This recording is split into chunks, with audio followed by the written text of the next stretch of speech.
Dans One Piece, il y a énormément de personnages qui ont des tatouages. Certains à première vue assez simples et sans réelle signification, et d'autres qui sont plutôt intéressants. Intéressants parce qu'ils ont une signification particulière, ou alors parce qu'ils laissent place au mystère. Il y a des tatouages pour représenter un équipage comme l'équipage de Doflamingo, l'équipage de Barbe Blanche, l'équipage de Oddie Jones ou encore le Germa 66. Dans cette vidéo, j'ai sélectionné quelques personnages qui ont des tatouages. On va essayer de comprendre leur signification et faire des suppositions pour certains. Abonne-toi pour augmenter ma prime et mets un pouce bleu, ça fait plaisir. Objectif 3000 pouces bleus et si on les atteint, vous voyez Kaido? Bah sur mon visage, je me tatoue ces grosses coups. Avant de commencer, cette vidéo est sponsorisée par NordVPN. En ce moment, je veux regarder les Marvel dans l'ordre chronologique. Et du coup, à un moment, j'ai dû regarder Iron Man 1. Sur Disney+, il y a le 2, le 3, mais il n'y a pas le 1, il est pas dispo. Et là, j'ai pu me servir de NordVPN. Donc je tente un autre pays pour voir s'il est dispo. Et hop, en un clic, je vais en Suisse. Ça change mon emplacement virtuel et là je vois qu'Iron Man 1 est dispo et que je peux le regarder. Ça marche aussi pour d'autres plateformes comme Netflix par exemple. Et également, tu veux rester anonyme et que personne te reconnaisse comme grâce au déguisement de Kinemon, NordVPN est fait pour toi. Tout comme les escargophones blancs des révolutionnaires, NordVPN permet de chiffrer les données et protéger votre identité en ligne très facilement. Vous pouvez vous rendre dans 60 pays différents très rapidement, il y a plus de 5200 serveurs. Il suffit d'un clic, vous ouvrez la carte, vous cliquez sur un emplacement et vous y serez connecté très rapidement. NordVPN est disponible sur ordinateur, mobile, tablette, Android et iOS. Pour les fêtes, rendez-vous sur ce lien, il est disponible dans la description pour obtenir un abonnement de 2 ans plus 1 mois supplémentaire gratuit. Le tout avec une énorme réduction. C'est sans risque, satisfait ou remboursé pendant les 30 premiers jours. Merci à NordVPN de sponsoriser cette vidéo et sans plus attendre, on peut commencer. On va parler du tatouage de Portgas the Ace. Il est écrit A-S-C-E avec un S barré. Oda a jamais dit si en réalité il s'agissait vraiment d'un tatouage symbolique ou si c'est juste un tatouage où il a écrit son prénom. Le S barré ferait référence à Sabo, son frère spirituel qu'il pensait mort pendant leur enfance. Il aurait écrit S qui est la première lettre de son prénom et l'a barré pour montrer le fait qu'il est décédé. Ou alors c'est pas un S barré mais tout simplement le Jolly Roger de Sabo qui est un S avec des O qui se croisent. Et ainsi peut-être que les autres lettres veulent dire quelque chose également. Il y a une théorie qui a beaucoup tourné et que vous avez peut-être déjà entendue. Cette théorie dit que les autres lettres font référence à d'autres personnages. Donc le A pour Ace, le C pour Crybaby qui était le surnom de Luffy et enfin le E pour Edward Newgate. Mais cette théorie ne peut pas être vraie sachant qu'il avait déjà ce tatouage quand son équipage s'est échoué à Wano Kuni et donc avant qu'il rencontre Barbe Blanche et rejoigne son équipage. Dans la chronologie, Ace et son équipage entrent dans le Nouveau Monde, ensuite il s'échoue à Wano et sauve le village d'Amigasa de la famine et c'est plus tard qu'il se bat contre Jinbei et qu'il rencontre Barbe Blanche pour finalement entrer dans son équipage. Ainsi, il semblerait que ce tatouage ce soit juste son nom avec un S barré, soit parce qu'il a fait une erreur, soit pour vraiment rendre hommage à Sabo. Mais j'ai du mal à croire que ce soit une erreur et je pense réellement qu'il s'agit d'un hommage. En effet, on peut comprendre ça sur la couverture du chapitre 596 où on voit Luffy, Ace et Sabo adultes si aucun n'était mort. Et on peut observer le tatouage d'Ace sans le S barré, ce qui veut dire qu'il n'y a pas le S quand Sabo est vivant et donc la présence du S est un hommage à Sabo qu'il pensait mort. Maintenant, on va parler de Das Bones.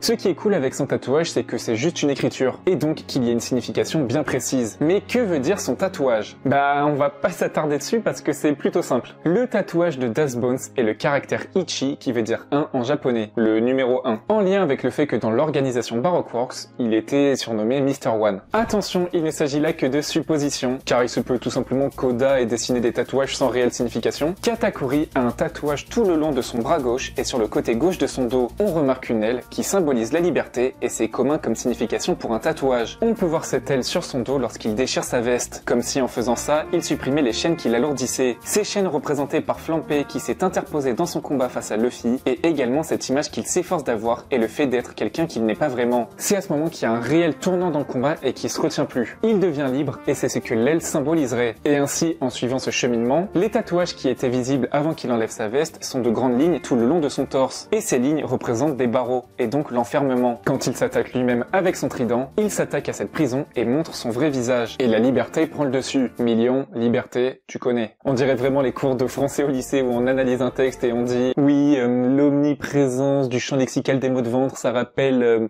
l'enfance terrible de Baudelaire quand il était avec sa belle famille en province et qu'il était malade, alors que le mec il a juste envie de chier. Mais voilà, c'est juste des suppositions. Trafalgar Law a un tatouage sur la poitrine. Il s'agit d'un Jolly Roger. Ce visage souriant rappelle le Jolly Roger de Corazon comme on peut le voir sur le dos de sa veste. Il est écrit Corazon avec ce même visage. De plus, ce visage est entouré par un cœur qui représente encore une fois Corazon, à savoir que Corazon veut dire cœur en espagnol. Il a aussi des tatouages sur sa main. Sur les 5 doigts, il y a les 5 lettres D-E-A-T-H qui donnent Death et donc mort en anglais, en lien avec son épithète, le chirurgien de la mort. corps. Également, il a ce symbole en forme de rond avec des traits de chaque côté, ce symbole qui est aussi visible sur son Jolly Roger à lui. Qu'est-ce que c'est? On ne sait pas vraiment. La seule idée que j'ai, c'est que ça ressemble à un dessin de virus en lien avec le fait qu'il est médecin et que Flévence, sa ville natale, a été décimée à cause de la présence d'une maladie mortelle. Le tatouage de Dragon est vraiment intriguant. On pourrait se dire que c'est juste pour le style, mais quelque chose d'assez bizarre, c'est qu'il n'avait pas ce tatouage le jour de l'exécution de Goldie Roger et donc il y a 25 ans, ce qui veut dire qu'il a fait ce tatouage après. Il est assez compliqué de comprendre d'où vient ce tatouage. Ces tatouages à l'encre rouge rappellent la tribu des Chandia. Cette tribu fait référence aux Aztèques et aux Mayas au niveau du chara-design, des conditions de vie, des habitations et de la civilisation. Dans ces tribus, il y a un dragon appelé Quetzalcoatl, une légende très célèbre. On a là le lien entre Monkey D. Dragon et le dragon, l'animal mythique. Ce dernier, dans la légende, a créé la terre et le ciel. J'ai pas envie de partir trop loin dans des théories, mais il est pas impossible que ce tatouage provienne d'un peuple d'une île céleste qu'il a tatoué en guise de remerciement par exemple. N'hésitez pas à donner vos avis, ça m'intéresse. Quelque chose qu'on remarque pas vraiment à cause des vêtements, c'est le grand tatouage d'Akainu, qui représente de grandes marques noires qui s'étendent le long de son épaule gauche avec des fleurs qui ressemblent à des fleurs de cerisier. En voyant ça, on pense directement à Wano Kuni, et la capitale des fleurs avec toute cette ambiance japonisante. On se souvient également qu'il avait dit à Kizaru de ne pas aller à Wano tout de suite, car il y a des puissants combattants, comme s'il connaissait un peu le pays. À savoir que Wano Kuni n'a aucun lien d'affiliation avec le gouvernement mondial, donc ils sont pas censés savoir ce qui se passe là-bas. Il est pas impossible que Akainu ait un lien avec un personnage de Wano Kuni ou qu'il en soit originaire. Enfin, il a un tatouage d'épée sur sa droite. L'épée symbolise le pouvoir et la justice. Ce tatouage peut tout simplement faire allusion à sa vision de la justice absolue. Ou alors peut-être que c'est un indice au vu de la toute récente organisation secrète de la marine. Une organisation appelée SWORD ou en français épée. Voilà pour cette vidéo, il y a encore plein de tatouages, genre vraiment beaucoup.